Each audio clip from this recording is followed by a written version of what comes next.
If you've ever been to like a natural history museum, then you'll be familiar with dinosaur fossils. Now, on the description that was posted next to the exhibit, it explains, they say the dinosaurs went extinct 65 million years ago, and so they died and their remains were preserved long ago. But if you ask like a tour guide how exactly they get the age for those fossils, they will tell you that the age of the fossil is determined by the rock which it is embedded in. But then when you objectively look at radiometric dating techniques, not at any point in the history of radiometric dating have they ever gotten an accurate result. Let me show you how.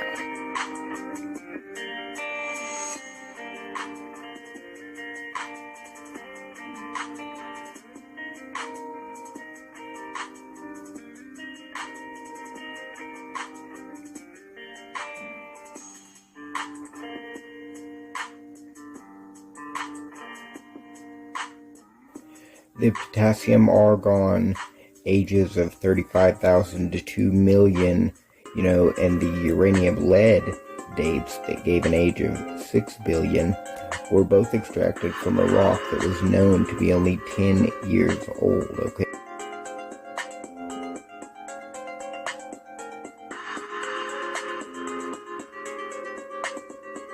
Time of the eruption, which was in 1980s, and the tests were done on the rocks in the 90s.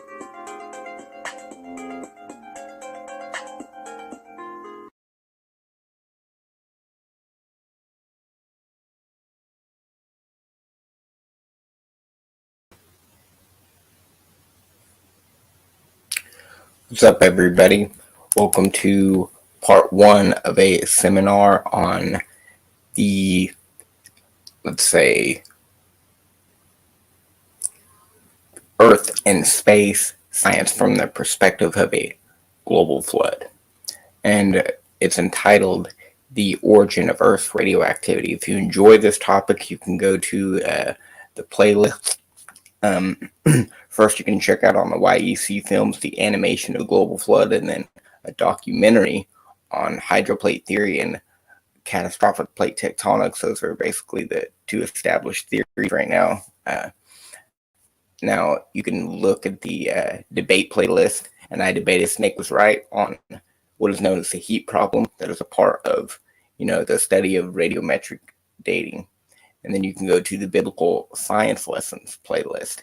I have a video on there as well, and you can look at the, let's see, there's one more that you can watch. You can go to,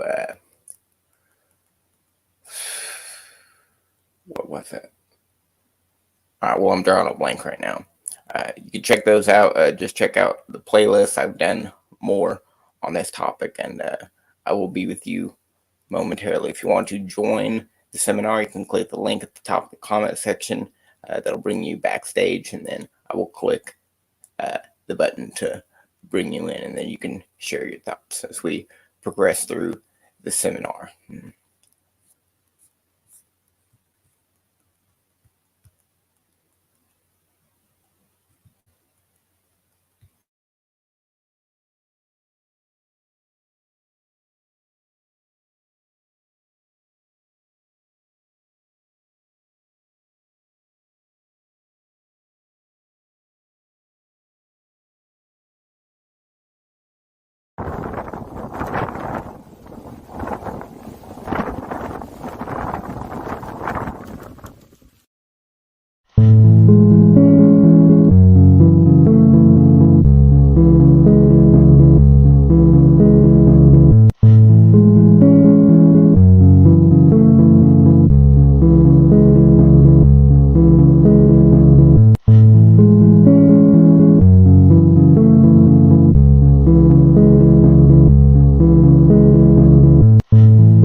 The Bible teaches that the earth is less than 7,000 years old.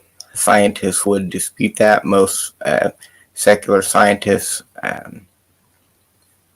or any kind of science curriculum or prestigious literature used in a university or published in mainstream journals, they would dispute that and say that the earth is millions of years old based on basically radiometric dates. They require different techniques that they use to come to ages for the earth's rocks that are in the millions of years now.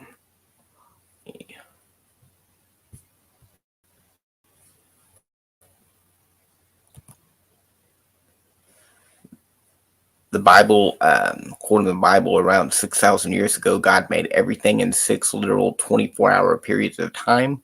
4,000 years ago, there was a global flood that reshaped the planet to what it is today.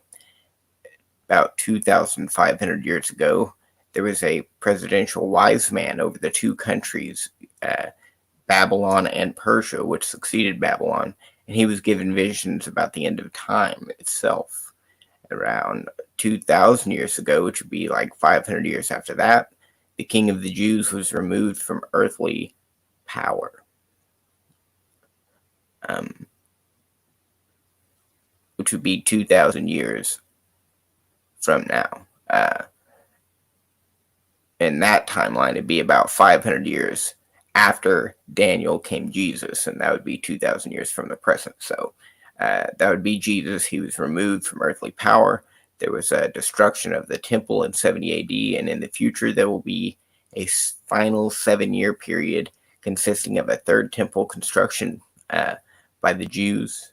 The capital of the Jews today, it's in Israel. That's the name of the nation. Those are like genetic descendants, what's left of the genetics from those people at the time of Jesus. The Sadducees and the Pharisees, the religious rulers at that time, that religion continued into modern times.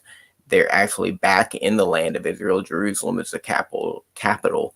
Now all they need is a permit to build a third temple, which the Antichrist will desolate and build an image. And then we got into all that on the End Time seminar. So go check out that playlist, the seminar on the end of time. I don't even think I made it yet, so I'm going to have to make a playlist for that. That'll be coming soon. So the Fountains of the Great Deep is the name of this seminar. Earth and Space Science from the Perspective of a Global Flood around 4,000 years ago. Uniformitarianism suggests that today's processes of Earth, space, and the laws of physics, they occur today as they did in the past by long, slow, gradual processes.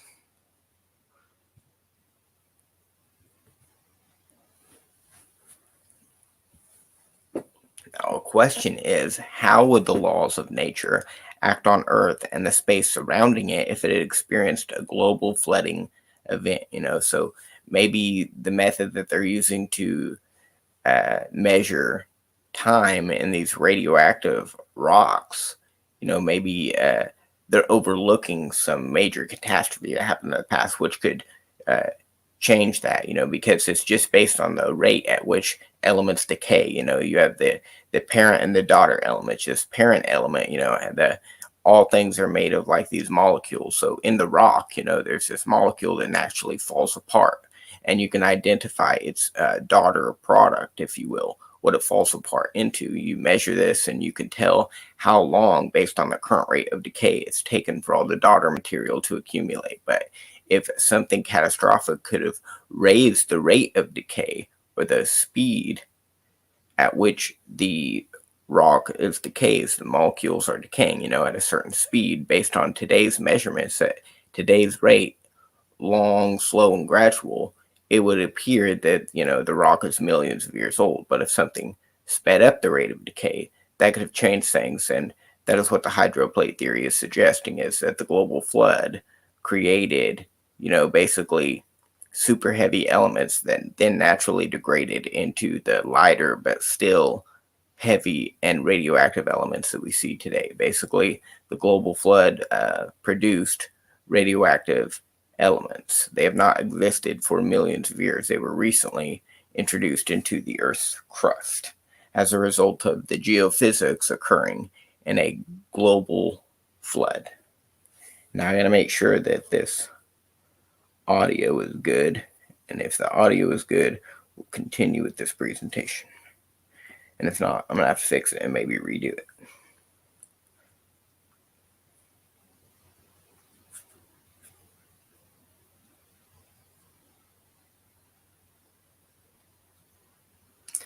So as soon as audio is clear, there we go. Moving on. As long as, okay, nobody has tried to join the stream yet, so we're good there. If you want to join the stream, you can click the link at the top of the comment section. I will let you in. Put like a comment. If you're waiting too long in the background, I'll be sure to bring you in here. So let's think outside of the box here for a minute and just think hypothetically that the Earth may not actually be millions of years old, but it could be, the same age that the Bible gives. The hydroplate theory suggests that the energy equivalent to 300 trillion hydrogen bombs was released by great fountains of water, which erupted from under the crust of the Earth.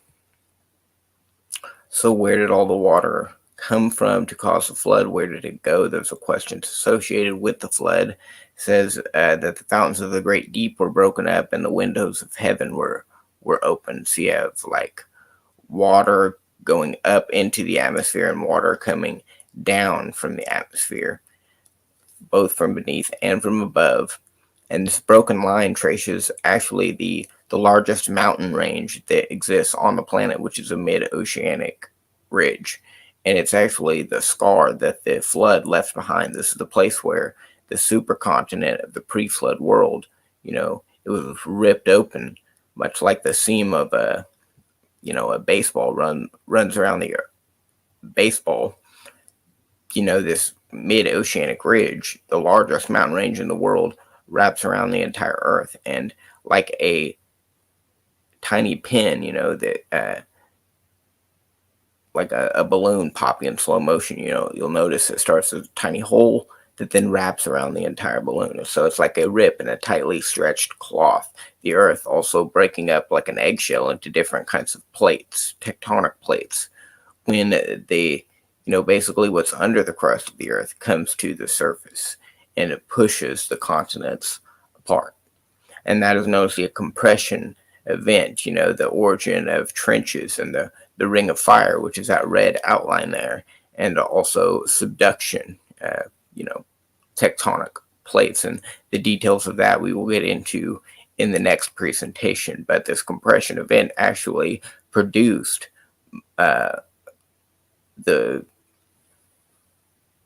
bulk of the radioactive elements that we see today in the Earth's crust. Now, the objection is if this flood actually happened, if that amount of energy was released, that would actually melt the crust of the Earth. Now, one objection is that if it rained enough to cover Mount Everest, it would melt the crust of the Earth. But that's an invalid straw man argument because it's assuming that our model says that it rained for 40 days and that was the water that flooded the Earth, whereas the actual flood model, even in catastrophic plate tectonics, would suggest that most of the water is coming from under the crust of the Earth. And the water coming from under the crust of the Earth is actually the same water coming down for 40 days and 40 nights. Only reason that it stops coming down from the sky is because the places where the water is coming up, it's being now compressed by a lot of water pressure. The Earth is filling with water. The high hills, the mountains are covered with water,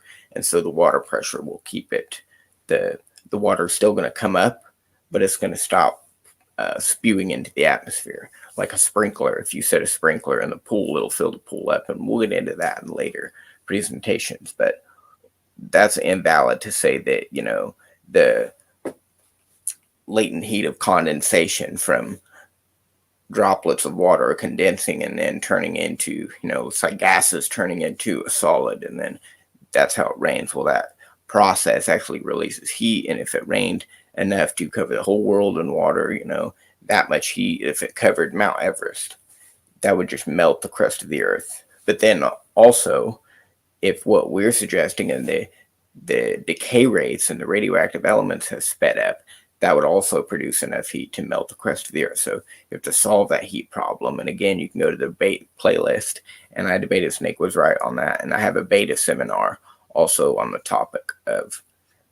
radioactivity. So false assumptions of the heat problem is that Mount Everest existed before the flood. It did not exist before the flood, so it's not raining enough that, the flood water really isn't even coming from the rain, first of all. And secondly, Mount Everest didn't exist, even if it was coming from the rain, to be covered by the rain. So the Mount Everest that we see today was formed as a result of the flood in that compression event, which we're covering in the next presentation. So stay tuned for that. But the energy released had no mechanism by which the heat could be transferred, is another false assumption that they would apply to the heat problem, the problem that we have as a creationist, explaining how all this energy was released in a flood and where that heat, went. Actually, like, is there a mechanism to transfer the heat somewhere else to where it doesn't vaporize the crust of the earth? Because there's a lot of heat being released. So part of the model is to solve that heat problem. Mount Everest is there in that region above India. It's a big fold in the Earth's crust. It's huge, collision of probably, India and China, the super continent of the flood. After it broke up, there's going to be a rapid uplift of the mantle under the crust, which is going to form the mid-oceanic ridge. And the continents are going to buckle, fold, and compress and form Mount Everest.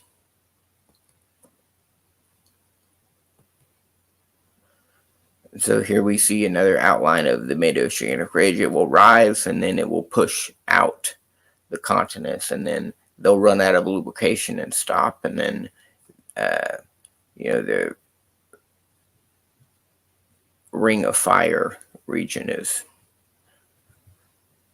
along the coast of California and up toward Canada over to Alaska. And so that's the Ring of Fire, most tectonically active or volcanically active place in the world, the Pacific Ocean. So what's happening is the high velocity water and debris flowing out from beneath the crust eroded the edges of the continents, creating sloping continental shelves. As the water escapes the Earth's crust along this line here, it will create a wall. You have a wall on both sides, and this wall will widen from natural erosion, all that water ripping up the debris of the Earth, the dirt and the rock, and shoving it up onto the surface of the Earth, or shooting it up into the atmosphere, and then it'd be falling back down. And this will bevel, but that's why you see that the continental shelves, they've been beveled because of this process. So phase 1 is the 40 days and 40 nights of rain. The water comes up from the crust of the Earth. It begins to widen this gap. That's phase 2. And then when the pressure is relieved enough for the mantle underneath to uplift or spring upward, that would be phase 3, and that would produce the end of the flood, where the waters begin to assuage. In physics, radiation is the emission or transmission of energy in the form of waves or particles through space or through a material medium.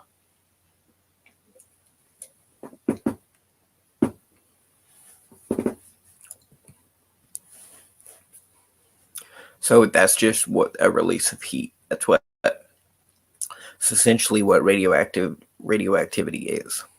Now, here's the theory.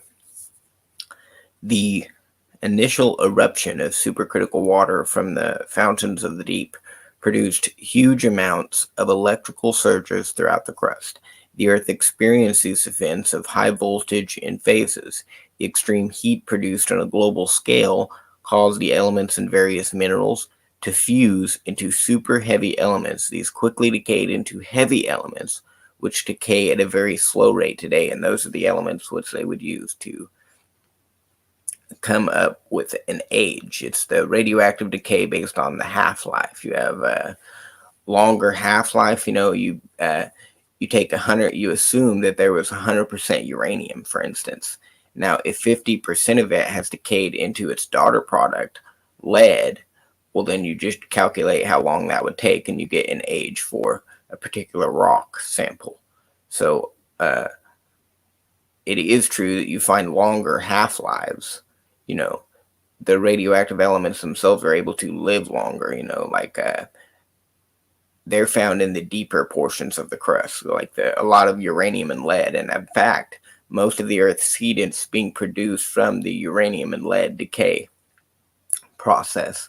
So there's a lot of longer half-lives deep within the crust of the Earth, and towards the surface, there's a lot of short half-lives in the radioactive elements. So it's fast radioactive decay because it's not big, it's not bound together. The molecules, the atoms, are just not bound, so they're easily falling apart because they're lighter, whereas the ones on the bottom are stronger. So you have longer half-lives on the bottom of the geologic column, and then at the top you would have shorter lived half-lives relatively. Okay, so if you have long-lived half-lives down here, short-lived half-lives up here, what does that tell you? Does that mean that you can just assume that the rate of decay has always been the same? Is there some other explanation for why this is?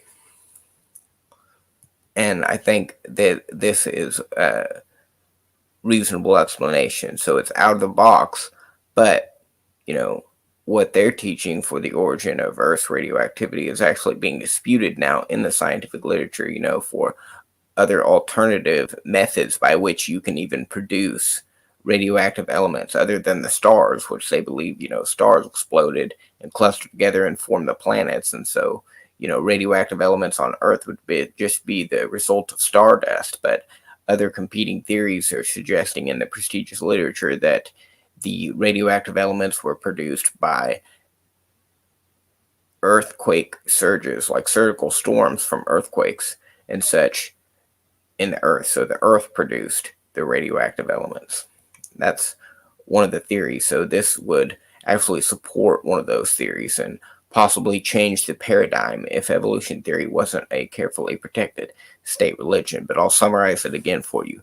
The initial eruption of supercritical water from the fountains of the deep produced huge amounts of electrical surges throughout the crust. The Earth experienced these events of high voltage and phases.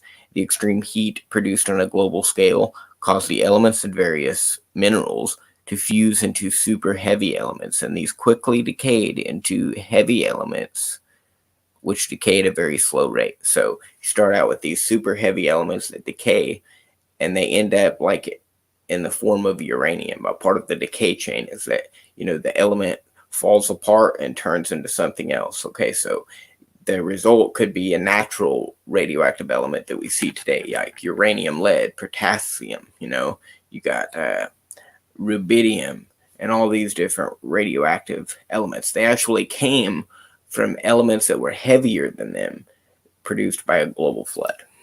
And so that's why you would have an excessive amount of longer lived half-lives, uranium and lead, at the lower parts of the crust of the Earth, the deeper parts, because the surges of electricity, this is where the heat is being generated, is towards the center, and that'll make more sense as we progress. But radioactivity is the cooling of Earth's core, which left a rocky crust, deposited Earth's unstable elements. As the Earth is cooling, these radioactive elements are already present, because they came from the stardust. And that's the secular view. But as I said, more other competing views are out there. But decay rates cannot be sped up, they would say, without extreme heat that would melt the Earth. half the Earth's heat has been calculated to be a result of the current rate of decay, which is very slow. So they're talking about that uranium and lead that's in the granitic bedrock, and it if you produce all the daughter elements that are there within the 1 year time frame of a global flood, that's going to produce too much heat. It would basically vaporize the crust of the Earth, the heat that's going to be released from that. So what the hydroplate theory needs, what I'll propose, and try to make it as comprehensive as possible, is a mechanism by which that heat can be transferred so that it doesn't vaporize the crust of the Earth.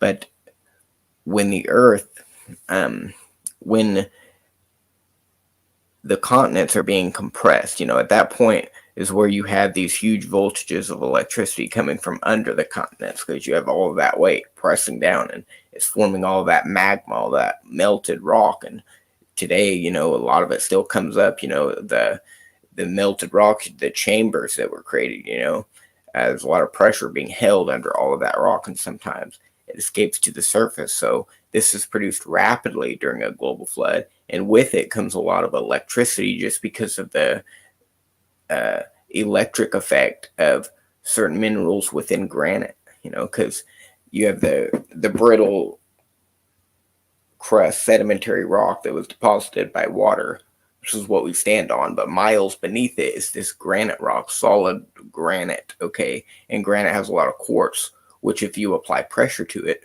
produces an electric effect. So this is what creating these shocks, and the shocks go up through the Earth, and basically these great shocks of fusion produced super heavy elements that instantly decayed into other lighter but still heavy elements, which absorbed most of the heat from the fission. So what fusion is a mixture of those elements. This will be produced by the electricity, the lightning bolts basically coming up from under and through the crust of the Earth, fusing elements together. And lightning does this today, but we'll discuss that in a little bit.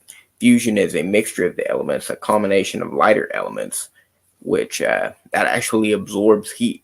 And fission is when those elements separate, when they release heat. So if you're going to fuse all the super heavy elements, well, when they begin to decay, you're going to need something, to absorb that heat as well. So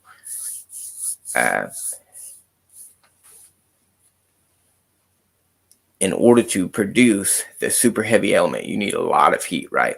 And it's all going to be absorbed when the elements are fused, because when you fuse something, heat is absorbed. But when something falls apart, when elements decay radioactively, it releases heat. And the instant fusion of the super heavy elements, when they begin to decay, this will also release heat, which is where you need other forms of heat transfer to remove it. So fission is when an atom basically splits, and this releases smaller atomic nuclei, neutrons, and energy. It's unstable, so it's falling apart, and that releases heat. And that's what happens in bombs and nuclear power plants today. There are no successful nuclear fusion reactors, which would be the opposite, causing lighter elements to fuse together instead of just putting them in a reactor, letting them fall apart. In this case, you would be mixing the lighter elements and fusing them into something heavier. And no, that's what happens in the stars, but it's never been successfully repeated in a laboratory. But that's what we're suggesting that the flood did, was fuse together lighter elements into a lot of radioactive elements. The Z-pinch is when a type of plasma confinement system uses an electrical current in the plasma to generate a magnetic field that compresses it. So just the magnetism coming off of a strong electrical current, you can trap that magnetic field, and use it to compress the actual plasma channels, the superheated gas that's flowing through like a channel. Okay, the magnetic field that's created from that energy, if you can trap the magnetic field, you can squeeze all of the different channels of plasma together and create a pinching effect called a Z-pinch, which greatly increases the strength of a lightning bolt. And you can do this in a laboratory, and they've done it and fused on a very small scale elements together, but no successful fusion reaction. Uh, we won't get into the details on what that is, but basically you squeeze the channels of plasma, it creates a pinch, and it's like putting your thumb on the top of a water hose, and it increases the water pressure and it sprays farther. So it's the same concept. And it's a concept that Tesla used for his coil, squeezing the electricity, and it shoots out farther. So the Proton 21 experiment, it's a laboratory in Russia, I believe. They took the fusion of heavy elements, and it absorbed energy but quickly decayed into lighter but still heavy elements, which absorb more energy, and they call the process cold packing. When you produce, an element by fusion, it absorbs energy. Now, when something decays, it will release energy. Bremsstrahlung radiation is a sudden stopping or slowing of a high-speed electron by tungsten nuclei in the target. Occasionally, electrons from the filament directly hit the nuclei of a target atom. All the kinetic energy of the electron is transformed into a single X-ray photon. So it's like light is produced. There's an X-ray that is released. Energy of the resultant proton. Let's see. What's happening is electrons at a high speed, when they are caused to rapidly decelerate, they actually release a certain amount of heat themselves. And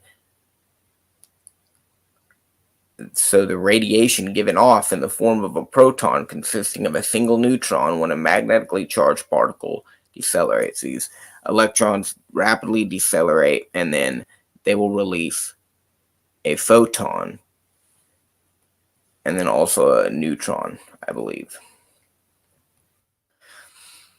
So when that happens, that photon can be introduced into the water and then produced deuterium, fusing the H2O molecules, producing a heavier form of H2O. It's called of hydrogen, rather. It has more electrons, so you have an element, such as hydrogen, and you can increase the weight of that element with adding electrons, and then it will make it like hydrogen 2, hydrogen 3, or 4, or whatever it is, just numbering the electrons. And so you can, water that has extra hydrogen molecules, those individual particles are called deuterium. And so with the release of these different photons and neutrons from Bremsstrahlung radiation, which is going to happen when a lightning bolt tries to travel through the crust of the Earth, the magnetic field will be compressed, talking about a lot of energy, and it's going to surge through the crust of the Earth, and the electrons are going to rapidly decelerate, and that's immediately going to be transferred into water to fuse a lot of deuterium. Water itself is a great heat absorber, but that's basically what happens there. Now, to explain the process by which this electrical surge even happens, quartz, has a piezoelectric effect where you put pressure on the mineral and it will release a spark. And this is used in electric lighters. You just have a piezoelectric element, a small piece of quartz is literally what it is, and then you press this lever, and it basically a trigger comes out and smashes the little piece of quartz, which produces a shock, and the gases, sustains the flame.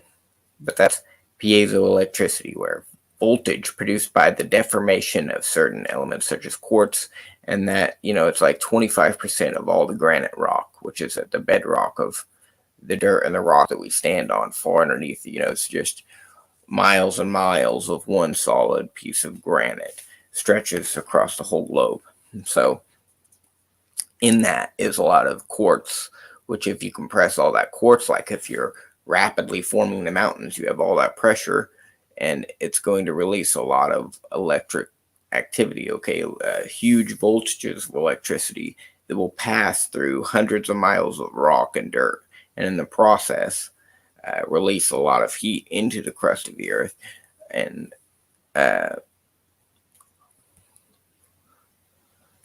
so let's get into the shock collapse model. The supercritical water under the crust created pores and cut channels throughout the entire crust. This supercritical water acted as fins on an engine to help conduct the heat that would result from accelerated radioactive decay. The quartz within the granite pillars was driven deep within the mantle to be highly compressed with literally the full weight of the world, and the cause and effect turned the entire pillar into a lightning rod. So what is the pillars? These pillars are what is connecting, the pre-flood crust to the mantle underneath it. Thousands of locations you have these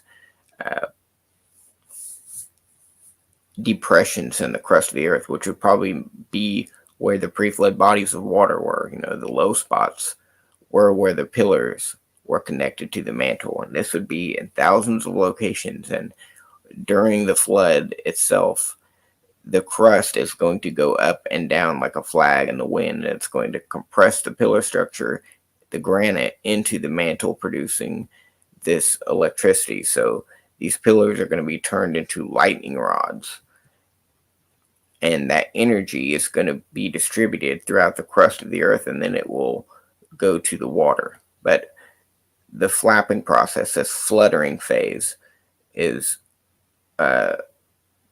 where this is happening during the first 150 days of the flood. But then after that, when the major mountains are formed, when the mantle comes up from the crust and forms the modern mountains, that's where most of the energy is going to be released, and that's where most of these voltages of electricity will then fuse elements within the rock into uranium and then lighter elements near the surface, which is farther away from, the source of the energy. So the reason that there's lighter radioactive elements at the surface is because they're farther away from the source of heat, which actually produced them. Now, you can look at something like clay, and its structure will actually change based on the temperature. It's soft, and it gets harder and harder depending on, what the temperature that you turn the oven to. You stick clay in it, it turns out soft, and then it will become harder and harder depending on how hot it gets. So, the temperature of the crust of the earth, is going to determine if you're going to have a heavier radioactive element or a lighter one. So flutter is as the earth moves up, the pillars are relieved of the pressure, and the downward movement drives the crust deeper into the mantle, and this compression produced piezoelectricity on a global scale.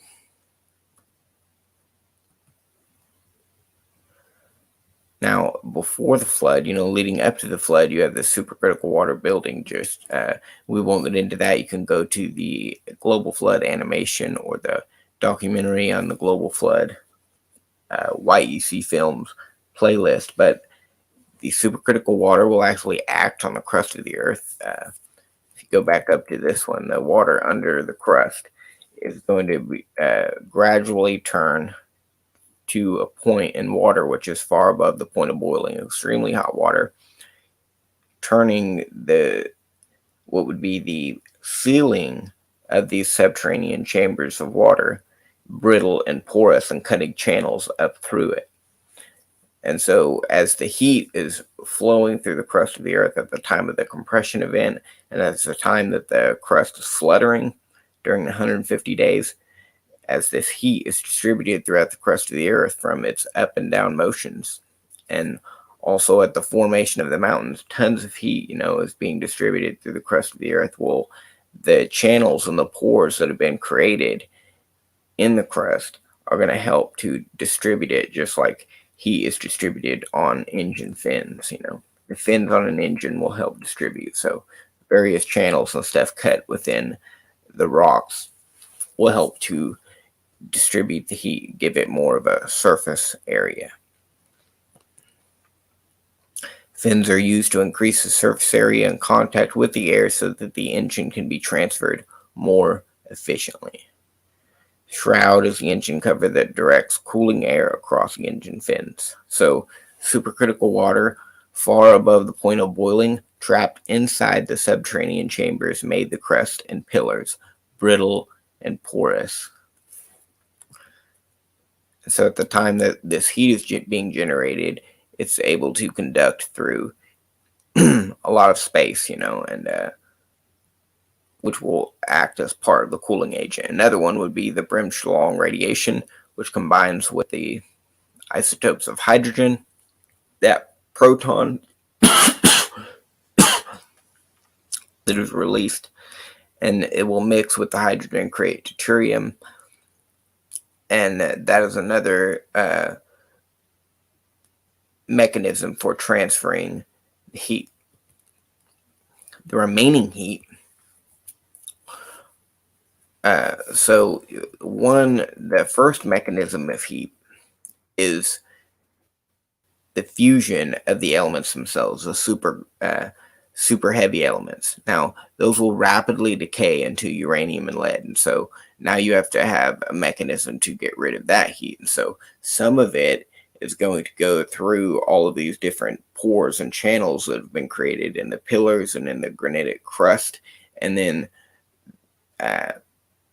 that's going to give it more surface area, so the entire crust isn't vaporized. Okay, but you have to have more transfers than that, though, because that alone is not enough to stop the heat. But that's one means. But then you have to think that it's a lot of that crust, because all those channels and pores are created. The crust is saturated in a great amount of water, and so in the water, because of the Bremsstrahlung radiation we talked about earlier, the fusion of this proton into the hydrogen molecule, this will actually absorb energy, because when you fuse, you absorb energy. So in this fusion process, this is another means by which you can reduce the heat being distributed from the global flood. So the remaining heat was conducted into water present in the crust, turning it supercritical and simultaneously fusing a sea of neutrons from Bremsstrahlung radiation with the protons of O1, which would be hydrogen 1, creating deuterium. So, the heat itself from this up and down process, these voltages of electricity, when it comes into contact with all the water present in the crust and on the surface, which it probably wouldn't even get to the surface, but that heat that's surging up through the crust of the earth, these voltages of electricity, when they're contacted with the water, it immediately causes a fusion. It immediately turns the water supercritical. It turns it far above the point of boiling, basically into vapor. Okay, and then that vapor stage, that where the ions are super excited, this allows a fusion process to occur more easily, and so it creates a lot of deuterium, and the fusion of that deuterium from the Bremsstrahlung radiation will reduce some of the heat. Now, most of the water from a fire hose is instantly vaporized, but some of it passes through the fire. And in the same way, the heat from the fountains of the Great Deep was directed heat. Much of it was just conducted straight into space. So a lot of, most of the energy is just coming from the force of the water, the supercritical water, being blasted out of the earth. And so a lot of that heat, most of the heat is in that, a lot of the energy is in that process there. And so most of that energy is just going to go straight into space, directed energy. You can hold your hands pretty close to a fire torch, and although it's, many hundreds of degrees, it's extremely hot and it'll burn through steel. It doesn't phase your hands, which are really like inches apart from the torch. because directed heat, and air is a natural insulator. So, this huge fountain that's blasting through the Earth's atmosphere is, it's the same thing as just being directed into space. And then thunder is the sound that results from the rapid expansion of air along a lightning strike. So if air is expanding from superheated gas, that's traveling through the air, it expands the air. If this happens in the Earth's crust, it expands the rock itself and the dirt and whatever is around it, which is already compressed. It's already under tons, because the heat is coming from deep within the crust of the Earth, so it's passing through that. And, so there's nothing that the rock can do except for be vaporized, turn molten, expand. And then once the heat has passed through it, it will actually rebound and collapse. Where was that slide? That is why I mentioned the collapse model. This is where, the granite, the rock itself will collapse into that channel of plasma that's been created.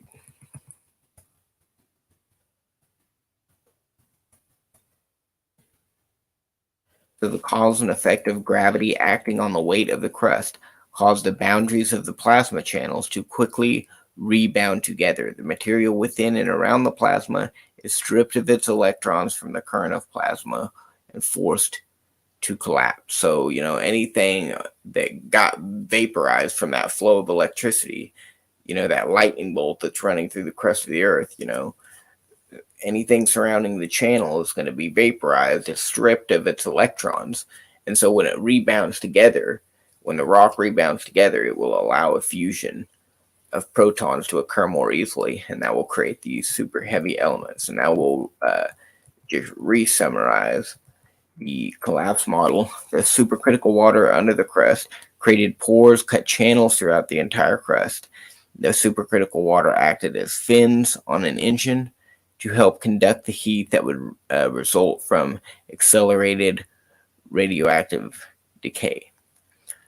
The quartz within the granite pillars were driven deep within the mantle to be highly compressed with the full weight of the world. And so the cause and effect turned the entire pillar into a lightning rod. Now, when this lightning rod, goes off, sends these voltages of electricity through the Earth's crust, various places, it will cause the granite around those channels of plasma to rebound together, and they will fuse into heavy elements. The cause and effect of gravity acting on the weight of the crust caused the boundaries of the plasma channels to quickly rebound together. The material within and around the plasma is stripped of its electrons from the current of plasma and is forced to collapse. Lightning, it does this today. It strikes a mound of sand or whatever, creates a fulgurite, which is a variety of the mineraloid lactiterolite. I can't pronounce that, but natural hollow glass tubes that form from quartzose, sand, silica, or soil by lightning strikes. So lightning strikes like a sand dune or some kind of mound of soil, and it will actually fuse the minerals together.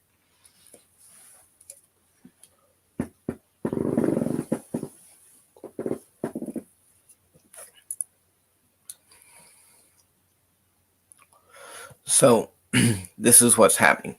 The entire Earth was lit up by unimaginable surges of plasma coursing through the Earth with each compression of the pillar into the mantle.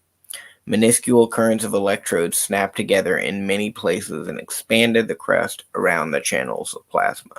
Just like the air expands when a lightning bolt goes through the air, when it goes through the crust of the Earth, the rock expands and then it rebounds together to form the fusion of the super heavy elements. The heat released from the accelerated decay was conducted through the supercritical water in the crust by the formation of deuterium by the Bremsstrahlung radiation. The downward flutter squeezed this water down into the subterranean chambers to be swept into the flow and blasted into space. So what happens is all this deuterium, you know, is produced at the lower parts, where the granitic pillars is mainly where it's focused, where a lot of this voltage is being produced right there at the pillars, and most of it is in that one area, and so there's already water surrounding the pillars, and so a vast amount of deuterium is being produced, unimaginable amounts at that location where the compression is happening, turning the entire pillar into a lightning rod and producing all of this deuterium. And it's going to, as the crust squeezes into the mantle, it pushes naturally all of that supercritical water, out and up into the flow of the fountains of the great deep, and then directs it out into space. Now, again, the remaining energy, which goes up and through the crust of the earth, can be handled by further, like fusion. Okay, and then you have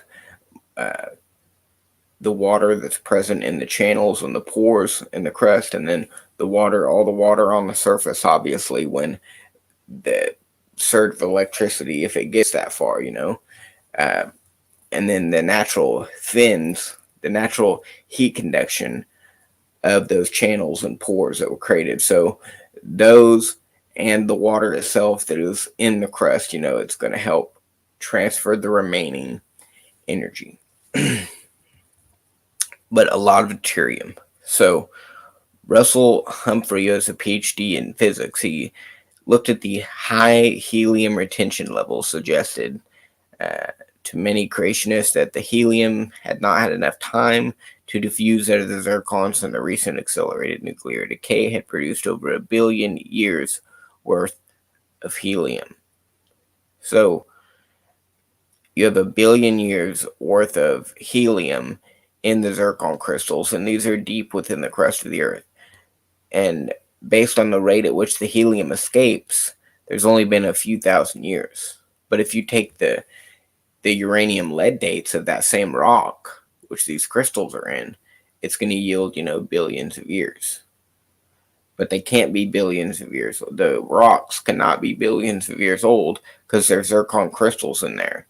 The helium diffusion rate of those zircon crystals is not consistent with the radiometric date of uranium lead. And that's because the uranium and lead, has not decayed at the same rate. The uranium and lead and the daughter products that we see from it was produced by the decay chain of a super heavy element produced by voltages of electricity in the geophysics of a global flood. The diffusion of helium has occurred for around 4,000 years. The Precambrian rock represents a time before major diversity in life on Earth. So way at the bottom, this is one solid piece of granite, basically stretching down for hundreds of miles. One huge slab wrapping around the Earth. Now, the presence of the helium in the zircon crystals suggests that they're relatively young, because if there's 1 billion years worth of helium in the zircon crystal, the tiny microscopic zircon crystal, which is under hundreds of miles of rock, based on the rate at which it diffuses, only 4,000 years worth has escaped. But if you just look at the rock in general, you use the uranium lead dates in the rock, it has 1 billion years at least to, up to 3 billion years on these uranium lead dates that are done on Precambrian rock. But that's not consistent with the helium fusion rate in the zircon crystals. Robert Gentry is a master in physics, and he done several of 20-second intervals observed in zircons from the surface all the way down to a very small number. There's strong evidence that these zircons are virtually free of any microfractures, which would permitted a rapid helium escape. So there's no evidence that the rate at which the helium is escaping is like changed, because there's no cracks, there's no fissures, there's no way that there was no means of escape for the zircon. So we just, based on that, just assume it's going to diffuse at a certain rate, and there's no way that anything could get in, that more helium could be introduced. So it's a real problem. They do have an answer for it, but it's um, based on another radiometric dating method, and we won't get into that, called um, isotopic, but or isotropic. I can't remember. But Ronald Numbers, a professor emeritus of the history of science and medicine, uh, he said that Robert Gentry entered the doctoral program at Georgia Institute of Technology, but left when he was refused permission to work on the age of the Earth for his dissertation. So, if you're a respected scientist, you have a PhD, and you got patents and stuff, they will publish your literature. But if it's tagged, as evidence for creation or evidence against evolution, if the material is anti-evolution in general, it will not get published. Even though if you try to publish on anything else that's not related to the topic of origins, they have no reason, because your resume, to refuse your publication. So as long as you're not talking about this, then it's fine. And as long as you don't try to, do your dissertation on the age of the Earth, you can get a PhD. But, there's obvious bias in the scientific literature, and because of that favoritism, the general, the bandwagon logical fallacy, just follow after the majority in what they believe. That's why people believe that the Earth is millions of years old, not because radiometric dating is trustworthy necessarily, but it's because there is a bias against any models that would dispute those ages that it yields.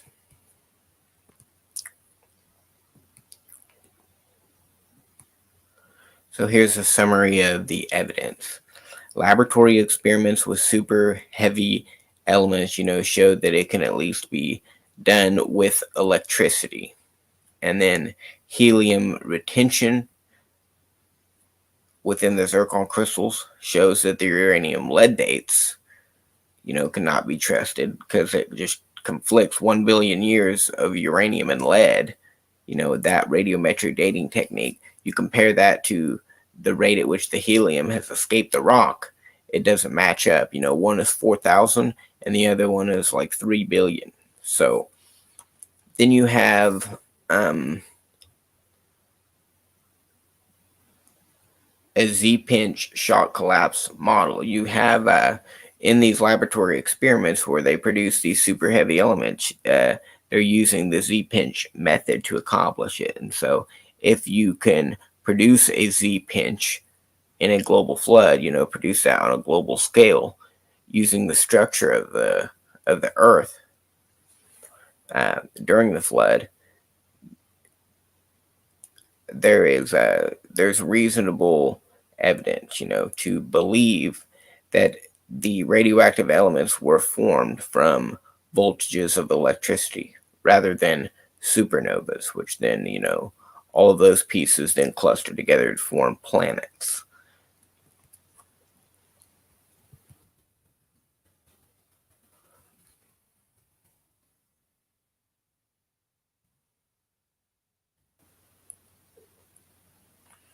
So we'll summarize this one more time. The entire Earth was lit up by unimaginable surges of plasma coursing through the Earth with each compression of the pillar into the mantle. And so I'll stop the share screen. The reason why the crust is going to go up and down is because of the force of water, coming up from that rip, that's been created, this huge crack that's wrapping around the Earth. Well, it's creating a flutter effect because of the vibration, the natural force. 300 trillion hydrogen bombs over the course of 40 days and 40 nights. When there's enough water pressure to spew the Earth and the rock and everything up into space. Eventually the water pressure will uh, increase or decrease because of the water level is rising above. So just like putting a sprinkler into a pool, it will fill up the pool, and eventually the sprinkler is not going to spray, but it'll continue to fill up the pool, and that's what's happening during the flood. But after the 40 days and 40 nights, this flutter phase basically stops. But during the full force of the eruption, over the course of that first 40 days and 40 nights, it's going to flutter, and that's going to uplift and drive down the crust into the mantle, producing electricity. And then when that gap widens and the crust of the Earth, it slides off the rising mantle, produces the mountains. All of that weight and pressure, and that heat is going to generate more voltages of electricity and produce a majority of what we see today. It's going to produce super heavy elements. These are not found naturally. Uh, the natural radioactive elements is the result of these super heavy elements. Those are their parents, if you will.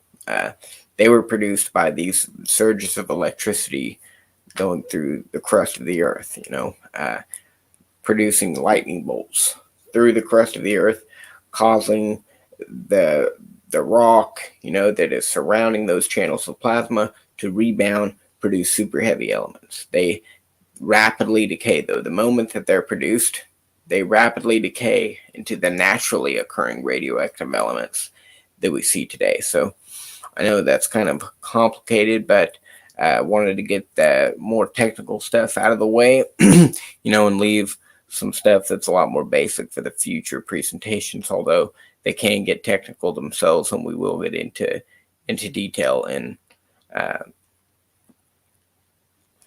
do as deep of a dive on each topic as we can. I'll be as thorough as possible in each presentation.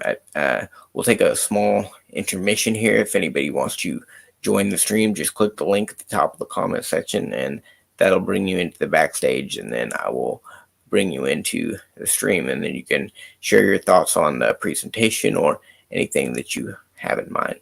So I'll be with you momentarily.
Another thing to think about is the decay chain of, an element. It has a certain chain where it loses a certain number of electrons, and then it eventually loses a proton, which turns it into another element. So the uranium will lose its isotopes, it will lose its electrons, and then eventually lose a proton, and then turn into lead, a little particle of lead, and that will accumulate in the rock. But this decay chain, when you have uranium that is decayed from a super heavy element, just the decay chain itself could actually uh, develop into a rapid decay of the uranium itself, just because it's following the decay chain of a super heavy element rapidly decaying. So um, when decay happens, it loses like an electron. Uh, Obviously, this is releasing heat, so uh, you're going to have a lot of heat that's being released from the rapid fission of the super heavy element. But in that fission process, there is a chain reaction happening, so that energy is actually being transferred, you know, into the uranium. And then once you get to the uranium, uh, it will then transfer into its lighter particle, lead. But unless you have a slow release, of these particles, you don't necessarily have to have all of that energy released during that decay process. If it's, the way that the radiation is released today, current rates of decay, it could be different from when the rate of decay is accelerated. If you have a rapid decay from a super heavy element, the energy transfer could look a lot different from, what is normal for elements today. So um, thank you for tuning in. Um, stay in prayer. God bless America. My name is Chris Silvius, and peace be upon all of you. Good night.